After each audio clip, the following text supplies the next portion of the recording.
माता च पिता त्वमेव त्वमेव वन्दे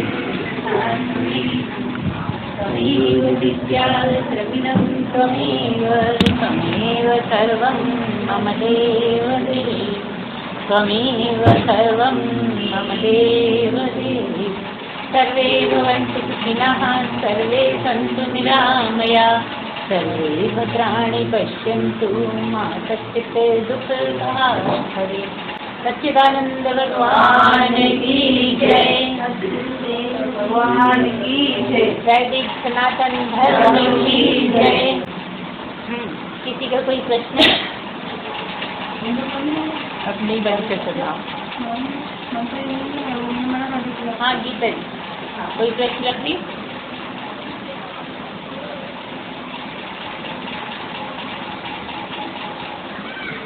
कोई वाला जो गाना है ना, उसमें जन्म इस जन्म में क्या करूँ, जन्म बदलता है वही वाला। हाँ तो वही बात है, अपन को तो वही अंदर से जो करना है ना, पक्का करना है। सच्चिदानंद भगवान की जय। लग रही तो कहना यही है कि हम आए चाय के लिए। सबसे पहले किसी मनुष्य को ये ध्यान देना चाहिए कि हम आए चाय के लिए, और जिसमें अगर कोई गुरु मिल गया है तो आपको बार बार पूछना है कि आए हैं। बाकी सब अलग अलग तरह के जानवर दिखते हैं, कीड़े मकोड़े दिखते हैं, इतने सारे लोग तरह तरह के दिखते हैं, पशु पक्षी भी दिखते हैं, लेकिन मैं इतना अच्छा क्यों? ये सवाल उठना चाहिए मनुष्य के मन में कि मुझे इतना अच्छा क्यों बनाया। अगर मुझे इतना अच्छा बनाया है तो कुछ ना कुछ बात तो जरूर होगी। जैसे इतना अच्छा बना दिया, 2 पैर हैं, सबके 4 पैर हैं। अच्छा चलो, पक्षियों के 2 पैर हैं तो 2 पंख हैं, है ना? 2 पैर पंखों के रूप में बदल गए, लेकिन मनुष्य के पंख पैर हाथ के रूप में क्यों बदले हुए? कारण क्या है आखिर? हाथ क्यों दिए? तो अगर आप ज़्यादा विचार करोगे या किसी सदगुरु से पूछोगे तो वो ये कहेगा कि काम करने के लिए दिए हैं। और कोई जानवर, कीड़े मकोड़े, पशु पक्षी काम करें या नहीं करें, तुम्हें बहुत काम करना है। तुम जितना ज़्यादा काम कर लोगे उतने हल्के हो जाओगे। हल्के कैसे हो जाएंगे? ऐसा कुछ भार तो रखा नहीं है हमारे ऊपर जिससे हम हल्के हो जाएंगे। नहीं, पता नहीं है तुम्हें, भार बहुत रखा है। इतना ज़्यादा भार पड़ा है, कर्मों की गठरियाँ की गठरियाँ आपके सिर पर रखी हुई हैं, जो दिखती नहीं है मगर हैं। यहाँ से लेके आसमान तक, जिसको तुम आसमान कहते हो, वहाँ तक गठरियाँ ही गठरियाँ भरी हैं। अगर कर्म करते हो तो वो गठरियाँ कम होती चली जाती हैं। जितना ज़्यादा कर्म करते हो गठरियाँ कम हो जाती हैं। वो गठरियाँ काहे की हैं? जब जब मनुष्य बने थे और जो तुमने अच्छे बुरे कर्म कर लिए थे, उसके फल पड़े हुए हैं उनमें, जो तुम्हें भुगतने हैं, है ना? तो 2 तरह से फल भुगते जाते हैं। एक तो इस तरह भुगते जाते हैं कि नीचे की योनियों में जाओ, यही कीड़े मकोड़े बनो, पशु पक्षी बनो, और एक एक जन्म में एक एक कर्म काटो, तब कहीं हल्के हो। और दूसरा क्या है? दूसरा यह है कि किसी सदगुरु से सुनो, है ना? सदगुरु से सुनो तो क्या लाभ है कि सुनते सुनते कर्म कर जाते हैं। एक और तीसरी बात है जो है कर्मों का बंधन। कर्मों का बंधन कर्म करने से ही छूटता है। फल जो है वो तो आपके सदगुरु के सुनने से हट जाएंगे, क्षीण हो जाएंगे, हल्के हो जाएंगे, जल जाएंगे, भस्म हो जाएंगे, जो भी कह लो। और एक ये है कि कर्मों का बंधन है, उसमें तुम इतने बंधे हुए हो कि तुम स्वतंत्रता फील नहीं करते। तुम्हें ऐसा नहीं लगता कि मैं स्वतंत्र हूँ, बंधे बंधे से फील करते हो। पता नहीं क्या होगा, पता नहीं क्या होगा, पहले इतना गड़बड़ हो चुका है, अब फिर पता नहीं क्या होने वाला है। हर मनुष्य हर वक्त यही सोचता रहता है। अच्छे समय में भी डरता है कि क्या पता कब क्या हो जाए, ऐसे ही लगता है ना हर मनुष्य को। तो क्या मतलब है, जो कर्म पड़े हैं उनका बंधन ढीला करने के लिए आपको कर्म करना पड़ेगा। कोई भी मनुष्य भगवान को नहीं जान पाया जब तक उसने भरपूर कर्म नहीं करे। बहुत ज्यादा कर्म करता है तो फिर उसके बंधन ढीले होने लगते हैं, थोड़ा सा वो अच्छा अनुभव करने लगता है, क्योंकि कर्म कट गए हैं।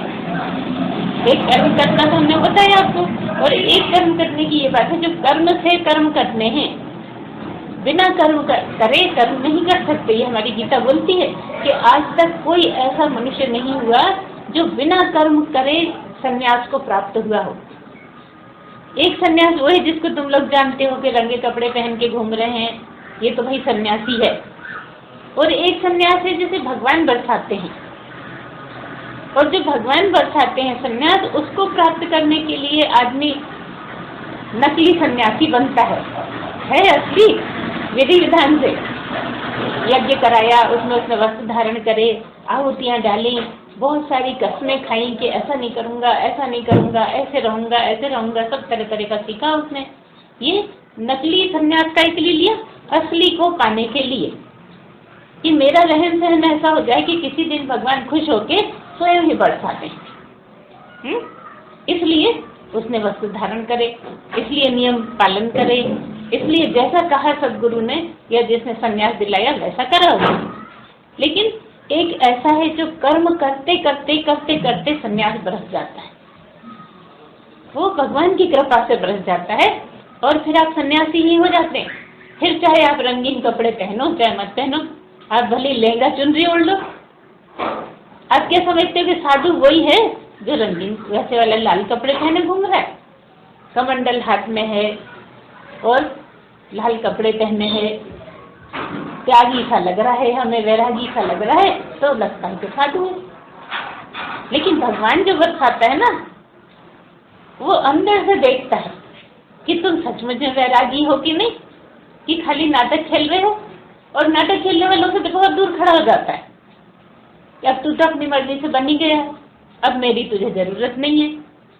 तो ऐसा जिसको जो खूब काम करता हो और अंदर से वैरागी हो, ऊपर से चाहे सबसे महंगा वाला सूट पहन ले, टाई लगा ले, तुम समझो कि जेंटलमैन है। देखो ये तो पता नहीं सत्संग कभी सुना भी होगा इसने कि नहीं, लेकिन वो खूब ज्यादा रुचि रखता है भगवान। लेकिन तुम्हारे सामने पैंट शर्ट टाई पहने खड़ा है, ऐसा भी पहुंच सकता है अगर अंदर से वैरागी है तो काम की बात क्या है, अंदर से वैराग हो, अंदर से भगवान को चाहने वाले हो। कोई दिखावा मत करो, कुछ बोलो मत, कुछ कहो मत कि मैं तो बहुत पूजा करती हूँ, मैं तो ऐसी हूँ, मैं तो वैसी हूँ। मैं तो खड़ी हो जाती है तो भगवान के सामने पर्दा पड़ जाता है, भगवान और तुम्हारे बीच में मैं का पर्दा हो जाता है। इसलिए मैं को छोड़ो,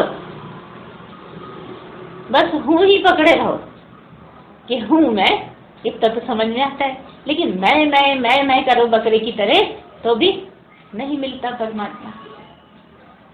और मैं को छोड़ना मतलब अहंकार छोड़ना। मैं का मतलब होता है इसमें, इस मार्ग में मैं का मतलब है अहंकार। अब देखो तुम अहंकार बहुत सी चीजों को समझते हो, बहुत समझती है अपने आप, पता नहीं क्या समझती है अपना, वो ऐसा बोलती है, वो ऐसा बोलती है, ऐसा करती है, तरह तरह की बातें करते हैं ना। लेकिन हम कह रहे हैं ये तो सबको दिख रहा है, ये जो मैं है ना ये भी अहंकार है। मैं तक अहंकार है तो इतनी बड़ी बड़ी बातें कितना बड़ा अहंकार होगी। मैं का तो पता ही नहीं लगता कि ये भी अहंकार हुई। अच्छा जब से हमसे सुनना शुरू करा उससे पहले कोई जान रहा था कि मैं अहंकार होता है, मैं सुंदर हूँ ये अहंकार होता है, जानते थे। मैं बहुत अच्छी हूँ, सब मुझे पसंद करते हैं, ये अहंकार होता है, ऐसा लगता था। लेकिन हमने क्या बताया, केवल मैं को ही पकड़े हो कि मैं ऐसी मैं दिन भर मैं रखते हो, मतलब बहुत अहंकारी हो।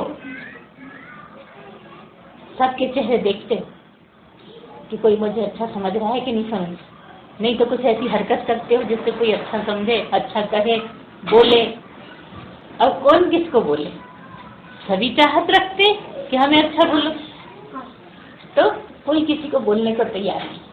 तो बोलने का इंतजार मत करो, अच्छे बनने की कोशिश करो। वो भी अंदर की बात हो गई ना अंदर की बात। तो जितना अंदर अंदर तुम पकते हो उतने तुम भगवान को पाने के अधिकारी होते चले जाते हो। जब अंदर अंदर का काम करते हो ना, छुपा छुपा के पूजा करते हो, चोरी भर मत करो और इसकी चोरी खूब करो। हम यही चोरी करना सिखाते हैं। कृष्ण की चोरी का क्या मतलब है? जब माखन चुराते हैं उसका मतलब क्या समझते हो तुम लोग? बताओ अच्छा, किसको क्या समझ में आता है? कृष्ण ने खूब माखन चुराया और तुमने समझा बड़ा चोरता था वो, तो क्या मतलब है इसको माखन चुराने? सबके थे माखन चोरी। आप क्या सोचती हो? दूसरों के लिए करते थे। आपका क्या कहना? सब ग्वाल वाल ढीले कर लेते सब तो बस। चोरी का क्या मतलब था? लगाओ जरा दिमाग। तो वही है। हाँ बताओ। अब तो ठीक है ना तबीयत? नहीं अभी परेशान। तो चोरी का मतलब ये है सब ठीक हो जाएगा। अब ध्यान से सुन लो है ना। तो चोरी का मतलब है भगवान तुम्हारा मन चुरा लेते हैं। माखन बताते हैं, माखन की बात करते हैं, लेकिन मन चुरा लेते हैं। अगर भगवान मन चुरा ले तो तुम तो पीछे पीछे चली पड़ोगे। अब वो मन चुराए उसके लिए कुछ करो तो सही। मक्खिया से टांगो, ऊपर थोड़ा बहुत मक्खन दिखा दो जिससे वो दौड़े दौड़े आए, है ना। तो मक्खन क्या है? ये तुम्हारे अच्छापन जो है, अच्छी बातें हैं, भगवान की पूजा करना है, भगवान को याद करना है, ये सब मक्खन है। वो मक्खन देखे तो दौड़ा आए तुम्हारे पास, और वो दौड़ के आए और तुम्हारा मन चुरा के ले गए तो तुम पीछे पीछे दौड़ने लगोगे। तो ऐसा कोई दिन आ जाए जब हमारा मन उसके पीछे भागे और वो मन चुराने आए, है ना। पहले वो चुराएगा तब तुम भागोगे उसके पीछे। ऐसा कुछ करो, उसको यादों में लाओ। अब देखो कई बार तुम अपने मामा को याद करते हो, कभी भाई को याद करते हो कि बड़े दिन हो गए भाई से मिले नहीं, है ना। कभी माँ को याद करते हो, और यानी कि सिर्फ सहेलियों को भी याद कर लेते हो बचपन की, लेकिन कभी भगवान को याद करा? कब से बिछड़ा है वो, कभी उसकी याद नहीं आई कि वो बिछड़ गया, उससे भी तो मैं मिलूं। सबको याद करते हो। और देखो इस जन्म में दूसरे भाई थे, पिछले जन्म में कोई और भाई थे, उससे पहले और भाई थे, आगे जाओगे फिर कोई और भाई होंगे। लेकिन एक ऐसा है जो अकेला सदा तुम्हारे साथ है, लेकिन उसकी याद आती नहीं। अब तुम कहो वो तो हमारे साथ ही है, क्या याद करें? तो तुमने कभी देखा उसको? तो कभी तो याद कर लो, कभी कभी तो याद कर लो उसकी भी, जो सदा साथ रहता है। तो तुम्हारे भाई में भी बैठा है, माँ में भी बैठा है, सहेली में भी बैठा है, किस में नहीं बैठा? अच्छा ये बता। अब हमें तो समझ में नहीं आ रहा। एक आध तो ये भी कहना चाह रहे हैं कि उसमें नहीं बैठा। तुम बताओ किस में नहीं बैठा? कोई ऐसा ढूंढ के लाओ।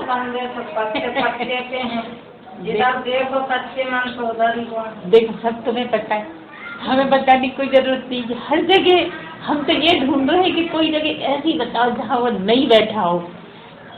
तो हम अगली जगह भी जाएंगे ना प्रवचन करने, वहाँ बता देंगे आज हमें पता लगा है फलानी जगह नहीं बैठा हो। वो तो हर जगह बैठा है और खूब बैठा है, लेकिन हमारी गलती है कि हमें उसकी कभी याद नहीं है। सबको याद करा, नहीं करा तो किसको याद करा? परमात्मा को ही याद नहीं करा। तो बस हम इसीलिए आए हैं, जगत में उसकी याद करने आए हैं। कोई चीटा याद नहीं कर पाएगा, कोई छिपकली याद नहीं कर पाएगी। कहानियों में, कथा कहानियों में आता है कि कौवे की बात कथा सुनाने की, लेकिन कौवा भी याद नहीं कर पाएगा। कोयल इतना मधुर बोलती है, वो भी याद नहीं कर पाएगी। अगर कोई याद कर पाएगा तो कौन याद कर पाएगा? यही मनुष्य जन्म में मनुष्य ही कर सकता है, और कोई याद ही नहीं कर सकता उसको। और जो याद कर सकता है वो करने को तैयार नहीं। अरे ये बहुत काम पड़ेगा। सुनते सब सुनते हैं नहीं, वो जैसे वो उसमें नहीं बताते तोता बिठा लेते हैं, तो बोलता भी है। हाँ, उसका मतलब कुछ और है, बिगाड़ के यहाँ तक आ गई। वो जो शुकदेव है ना, शुकदेव मतलब शुक मतलब तोता होता है, लेकिन शुकदेव मनुष्य थे जिनका नाम था। अब जैसे किसी का नाम तोता राम रख दो, है ना, तो वो तोता थोड़ी है, तो मनुष्य है ना। ऐसे ही सुखदेव तुम्हारी ही तरह कोई सन्यासी थे बहुत ऊंचे, जिन्होंने कथा बांटी थी। उसमें आती तो है कथा में सब आता है, तो उसको बताने के लिए तोता रख लेते हैं, अर्थ के अनर्थ कर लिए हैं बहुत ज्यादा, और बस जो चल पड़ा तो चल पड़ा। अब कोई ये भी कहने को तैयार नहीं कि ये मूर्खता क्यों हो रही है, तो भी हम नहीं बोलेंगे ऐसा। जिसकी जहाँ श्रद्धा है, मतलब तो उसको याद करने की है, चाहे सुख के नाम से कर लो, चाहे कौए के नाम से कर लो, चाहे शंकर जी के नाम से कर लो, किसी के भी नाम से कर लो। हम ये नहीं कह रहे कि नहीं वो गलत है, वो बहाने हैं, बस उसके बहाने याद करो। इतनी देर तोता बैठा रहे, कोई सुन रहा है कहानी? कभी कभी कोई तोता होता है, तुम देखते बड़ी शांति से बैठा है। चोरी होती है, बारिश चली गई उसके अंदर, सुन ली उसने तो उसका भी उद्धार हो जाएगा। हाँ होता तो है, लेकिन वो भी मनुष्य जो बोली जानता ही नहीं है। यहाँ तक कि आप हरे राम सिखा दो तोते को और सारी जिंदगी हरे राम रचता रहे, तो वो हो जाएगा, उसका उद्धार होएगा कि तुम्हारा होएगा? यही तो परेशानी है, तोते का उद्धार नहीं हो सकता। ये सब पता कहानी की बात है।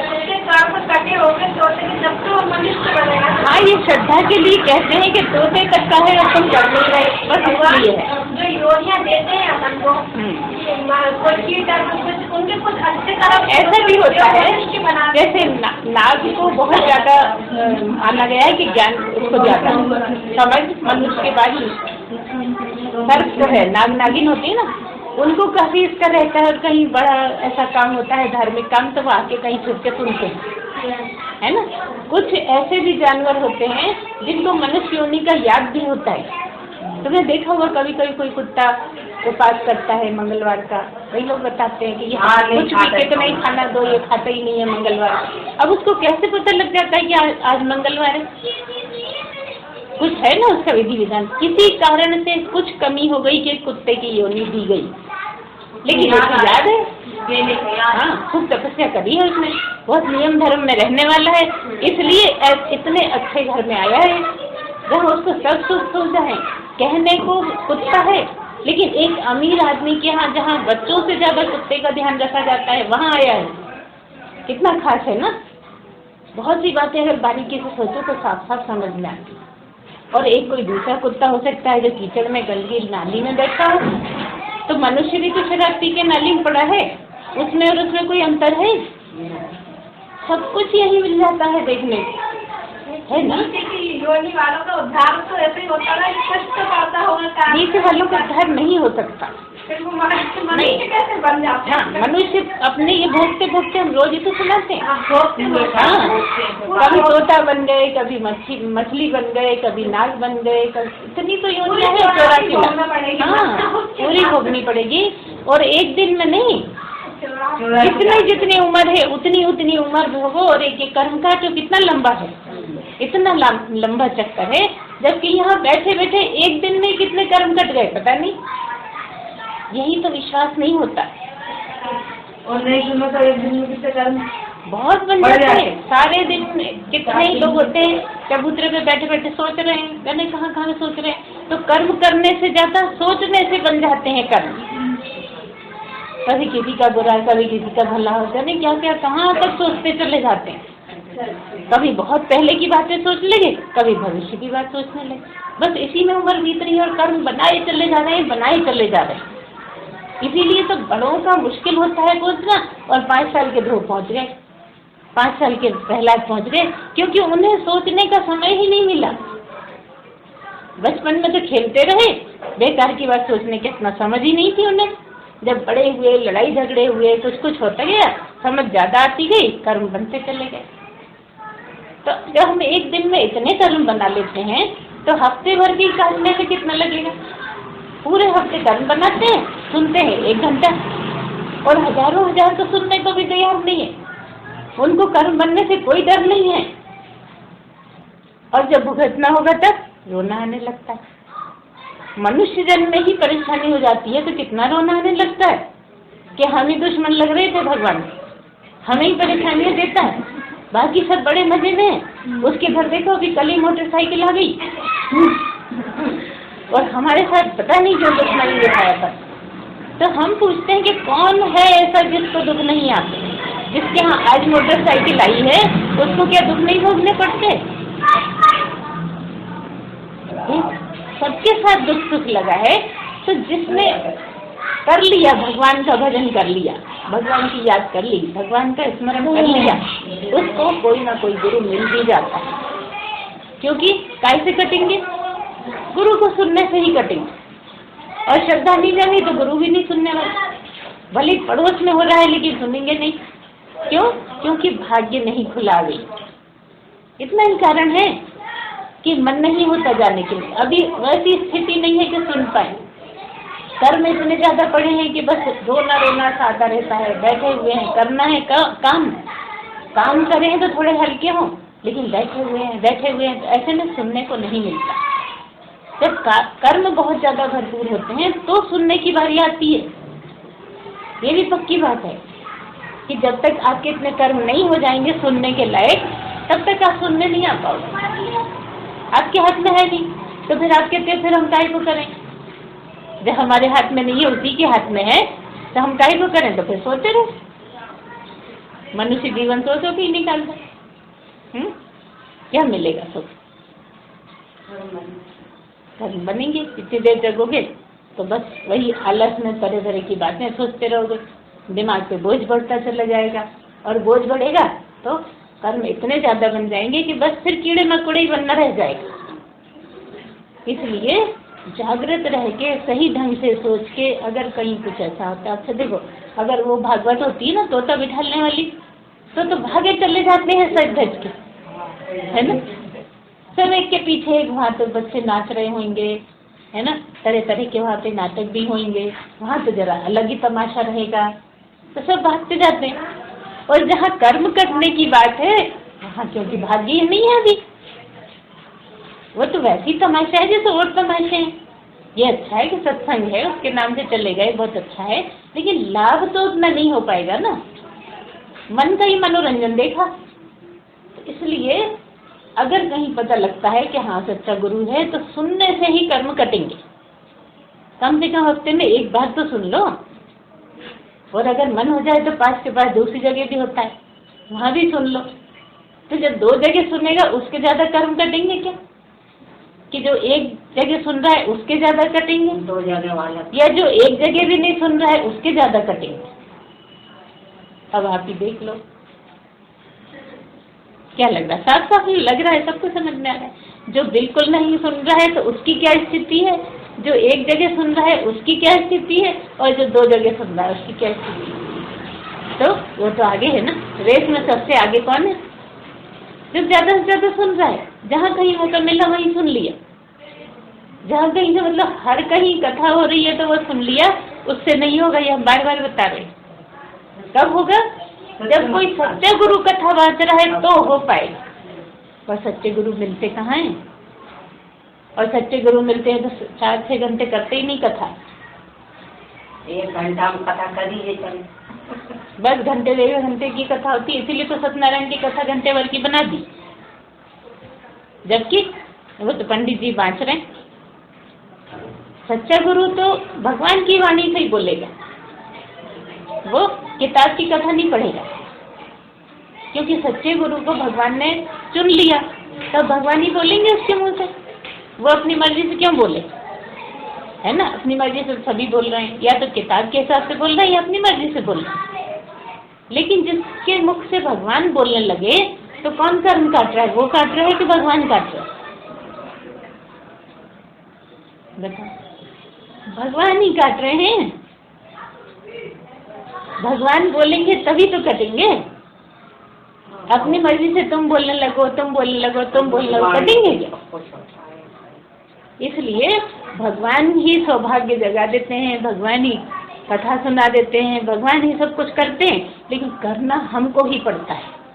क्यों कहा हमने? क्योंकि अभी भगवान नहीं बैठे, अभी तुम ही बैठे हो।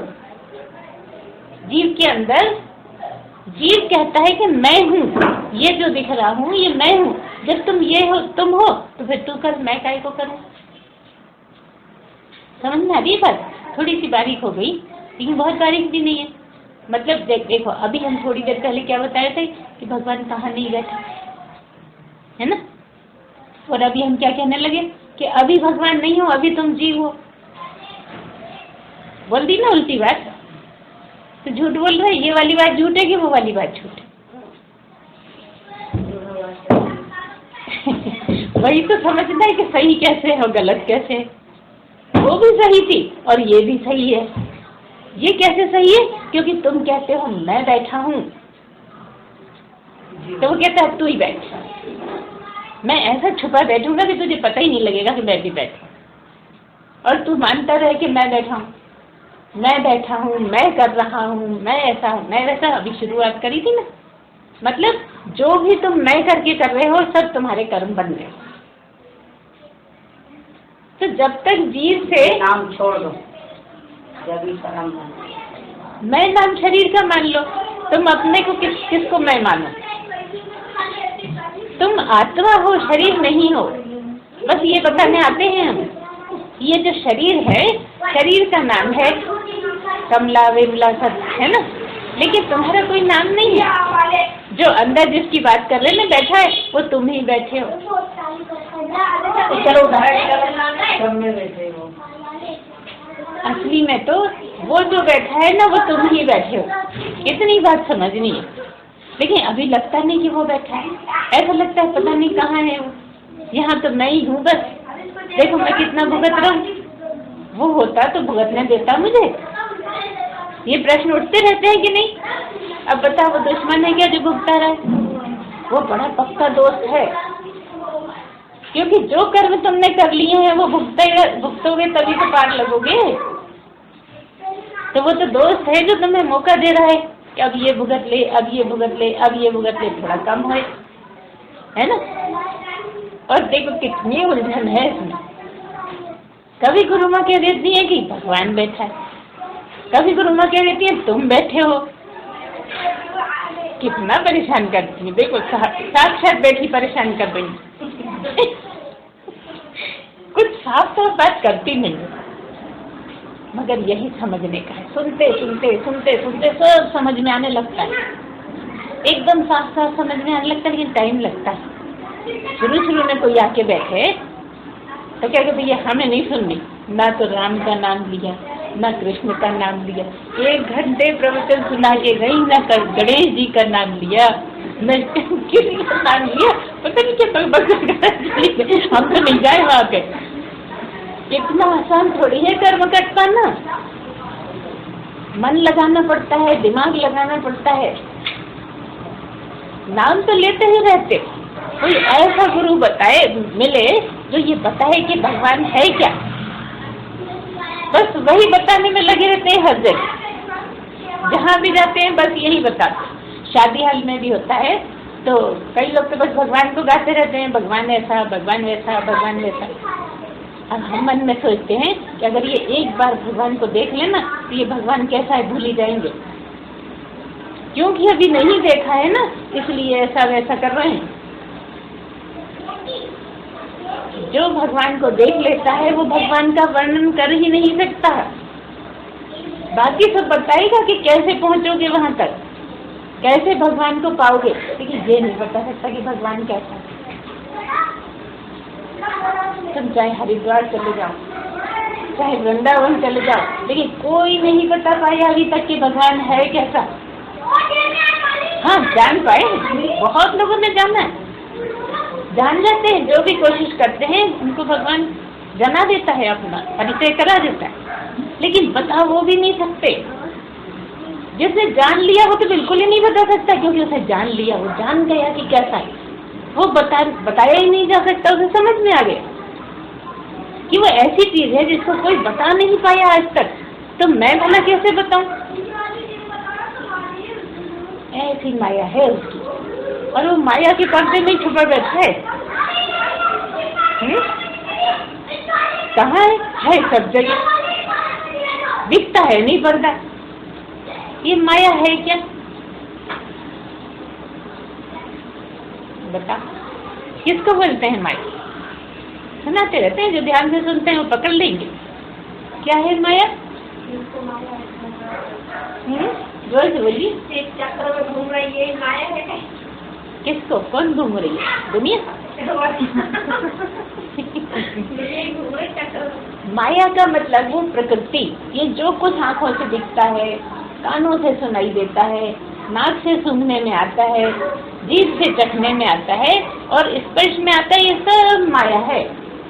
मतलब दिखाई सुनाई देने वाला सब माया है और वो न दिखाई देता, न सुनाई देता, न सूंघने में आता, न चखने में आता, न छूने में आता।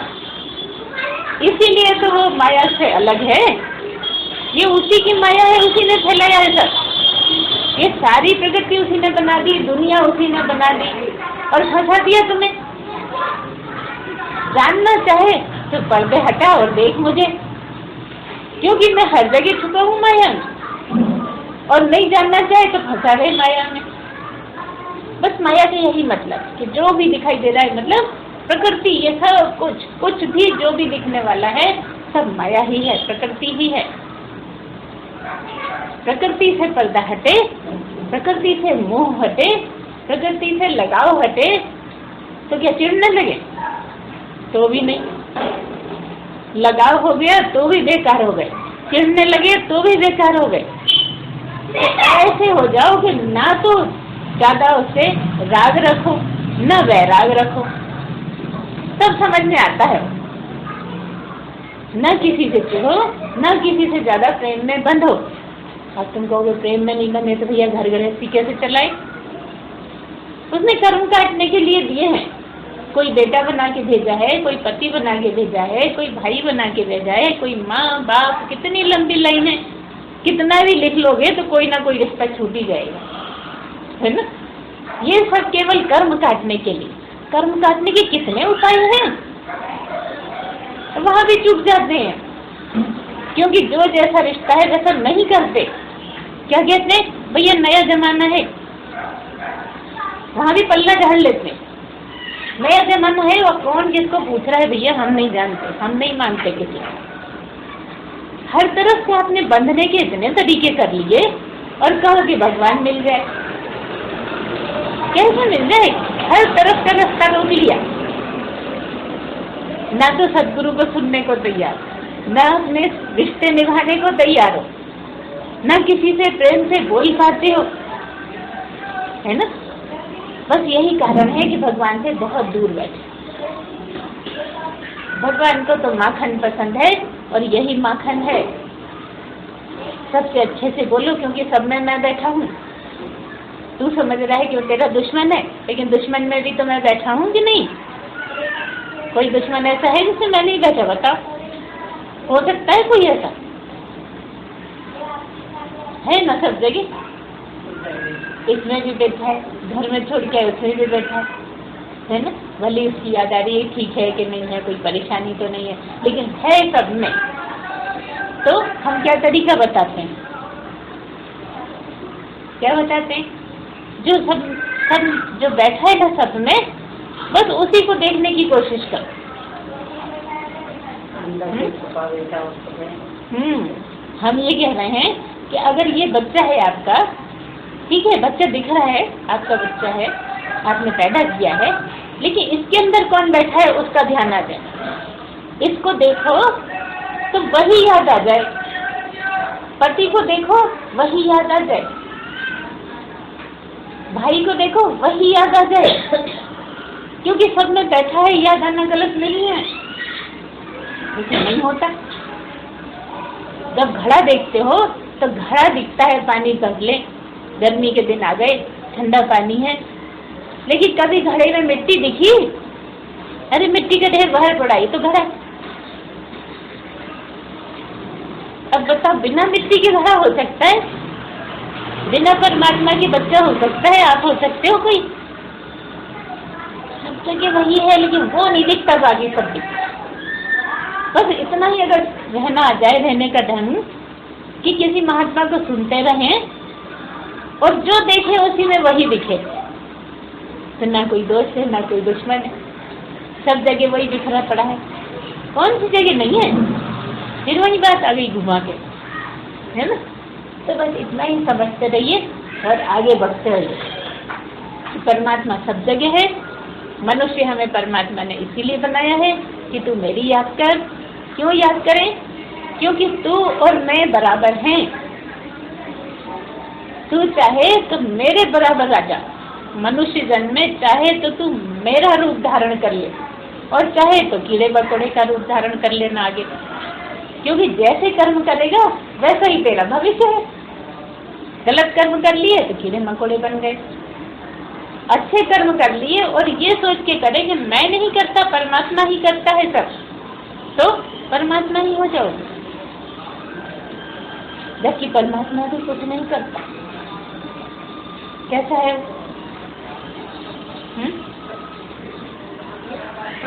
बिन पद चले सुने बिन कान, है ना? तो सुनाता है ना तुम लोगों ने कि वो बिना पैरों के चलता है, बिना कानों के सुनता है, बिना हाथों के कर्म करता रहता है। वो कौन है? कहीं और है कि यहीं कहीं है? सबके पास है ना? वही तो बात है। तुम कहते हो मेरे हाथ में, मतलब तुम्हारे हाथ से करता रहता है और वो कुछ करता नहीं।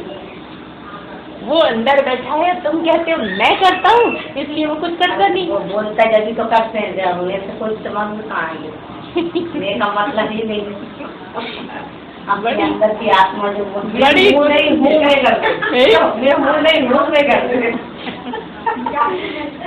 तो वो कुछ नहीं करता। अच्छा बताओ, उसके बिना कुछ होगा? वो करता है कि तुम करते हो? हम वो हर बात अपन करते हैं। तो फिर क्यों कहते हो मैं करता हूँ? बोला ही नहीं तुमने करते हैं। बोला मैं करता, वो तो तुम सत्संग में बोल रही हो कि वो करता है, सारे दिन कहती हो मैंने करा। इधर किसी ने कहा? घर में किसी ने कहा? नहीं यही लफ्ज है, मैंने तो करा। कौन तुमने कहा? घर में किसी ने कहा कि ये किसने करा?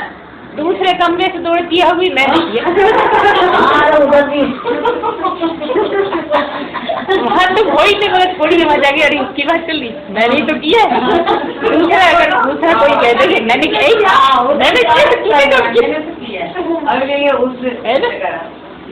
दूसरा कोई कह दे कि मैंने किया है तो गुस्सा आएगा कि नहीं? आएगा बहुत तेज कि मैंने किया। सच्चिदानंद भगवान की जय।